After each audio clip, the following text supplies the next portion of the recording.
मैं कुंदन सर। आज हम इस वीडियो में आम्ल क्षार एवं लवण के बारे में पढ़ेंगे। ये अध्याय 2 है, यानी चैप्टर 2। तो पहले देखें क्या है एसिड। एसिड क्या होता है?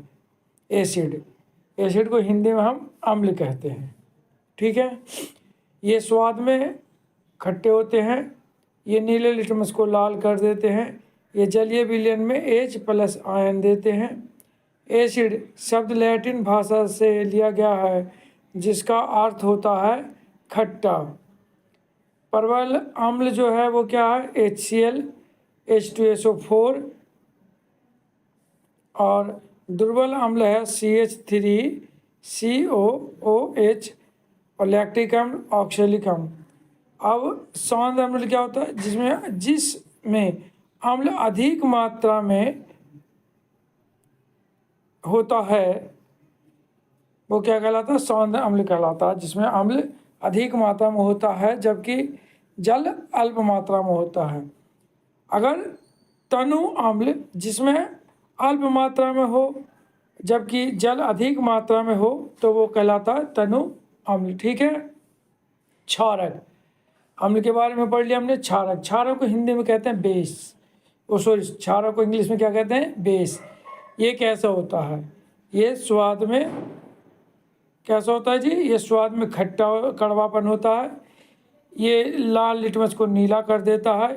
ये जल में OH- देता है। ठीक है।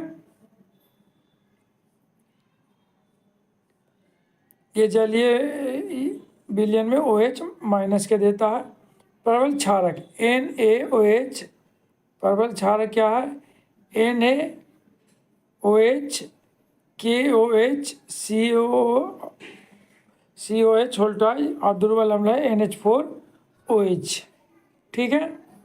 अब देखिए क्षार क्या होता है?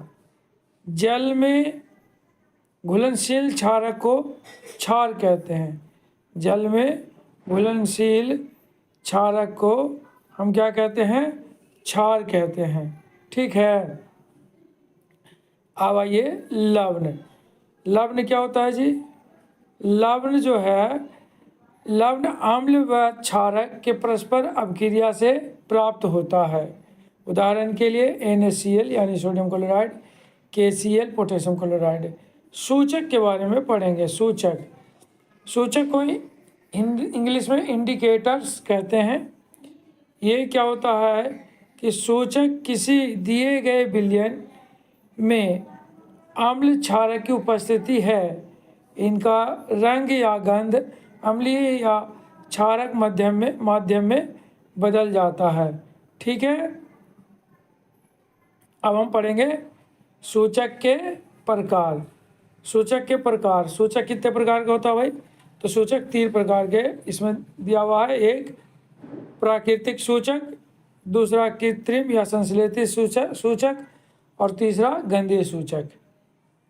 वह प्राकृतिक सूचक कैसे प्राप्त होता है? ये पौधों में पाए जाते हैं। ये नीले लिटमस को लाल, पत्ता गोभी, हाइड्रेंजिया पौधों, फूल, हल्दी आदि से ये प्राप्त होता है।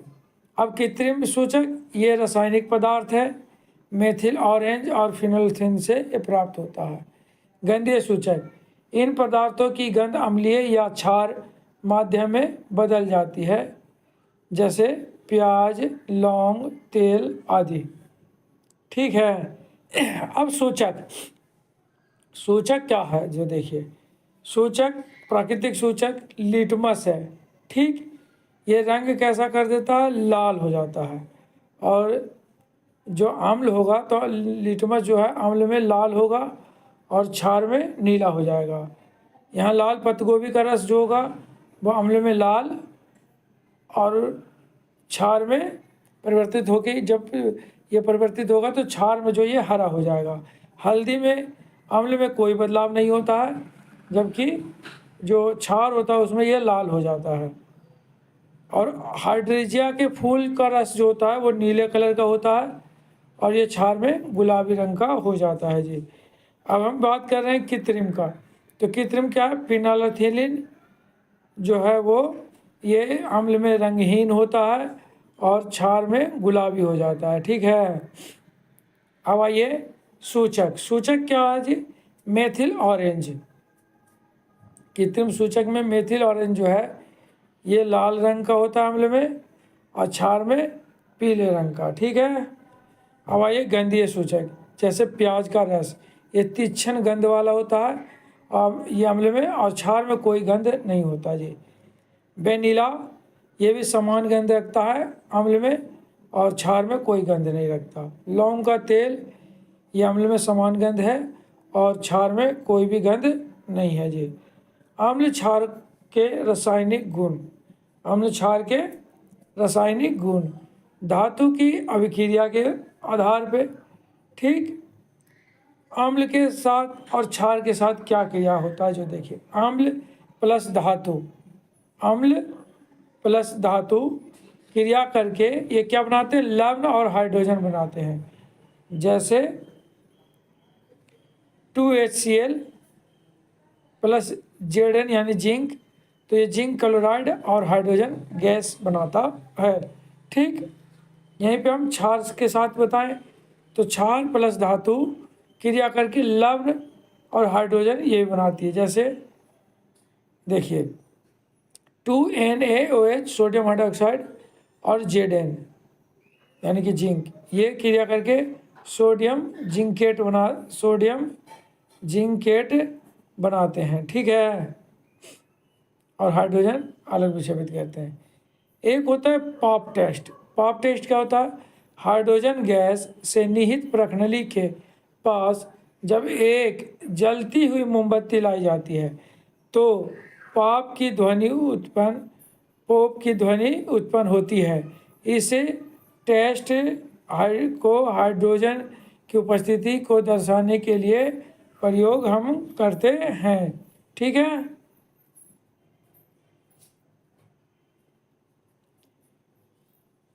अब धातु तथा धातु के कार्बोनेट अभिक्रिया। ठीक है।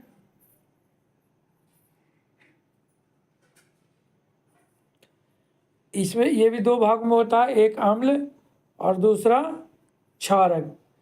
ठीक, अम्ल क्या होता है? ये धातु कार्बोनेट तथा धातु कार्बोनेट की अभिक्रिया अम्ल के साथ हो तो क्या होगा?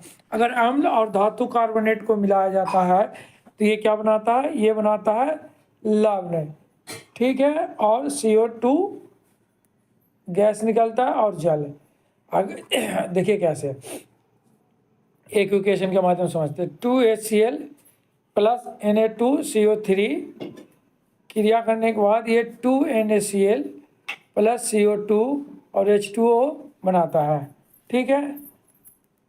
अब अगला अम्ल प्लस धातु बाइकार्बोनेट और लवण प्लस CO2 और जल बनाता है। यानी अम्ल और धातु के जो बाइकार्बोनेट है विक्रिया करके ये लवण और CO2 जल बनाते हैं। ठीक है। जैसे अब हम देखते हैं HCl प्लस NaHCO3 यानी sodium hydrocarbonate plus equal to क्रिया करके NaCl बनाता है और CO2 और H2O जल बनता है। चूने के पानी के साथ इसका अगर हम टेस्ट करें तो क्या होगा? कह रहा है उत्पादित कार्बन डाइऑक्साइड को चूने के पानी से प्रवाहित करने पर पानी दूधिया हो जाता है। देखिए कैसे, Ca ब्रैकेट में OH होल्टाई प्लस CO2 इजकल टू क्रिया करके क्या बनाते हैं? CaCO3 यानी कैल्शियम कार्बोनेट और जल में अलग हो जाता है जी। अधिक मात्रा में CO2 प्रवाहित करने पे क्या होता है? ये CaCO3 यानी कैल्शियम कार्बोनेट जल और कार्बन डाइऑक्साइड से क्रिया करने पे ये CaHCO3 यानी कि ये जल में घुलनशील बनाते हैं। ठीक है। अब हम देखें अम्ल एवं क्षार की परस्पर अभिक्रिया। ठीक है। अम्ल प्लस क्षार क्रिया करके लवण और जल बनाता है। उदासीनीकरण अभिक्रिया क्या होता है भाई? तो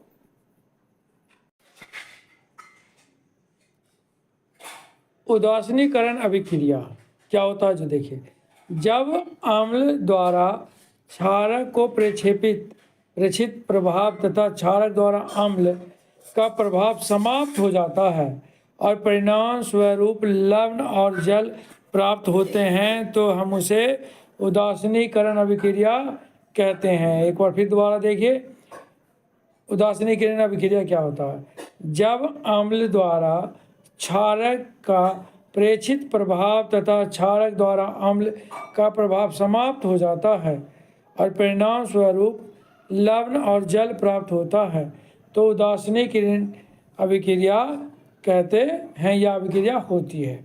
उदाहरण के लिए देखिए, NaOH plus HCl equal to यानी क्रिया करने के बाद NaCl और H2O यानी कि सोडियम क्लोराइड और जल बनाता है। यानी प्रबल अम्ल जो है प्लस दुर्बल अम्ल क्रिया करने के बाद अम्लीय लवण और जल बनाते हैं और दुर्बल अम्ल और प्रबल क्षारक क्रिया करके यह क्षारीय लवण या जल बनाता है। प्रबल अम्ल प्लस प्रबल क्षारक क्रिया करके उदासीनीकरण लवण और ये जल बनाता है। अगला जो है वो क्या है, दुर्बल अम्ल और दुर्बल क्षार ये क्रिया करके क्या बनाता है, उदासीनी लवण और जल बनाता है। ठीक है।